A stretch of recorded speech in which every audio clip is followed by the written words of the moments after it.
Paano nga daw ba mababawasan ang stress natin o mawawala? Una, kapag nasa tamang lalaki na tayo na hindi tayo binibigyan ng problema o kahit minsan hindi tayo pinag-o-overthink. Yun. O minsan, hindi tayo pinagbabawalan.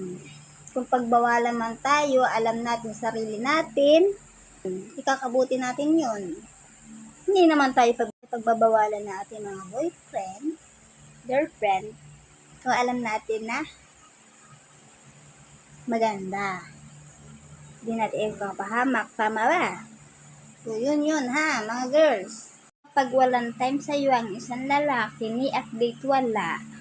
Saan ka nang galing? Good morning. Simpleng mga update man lang. Magpaalam. Sinasabi ko sa'yo, huwag ka na magtiis diyan.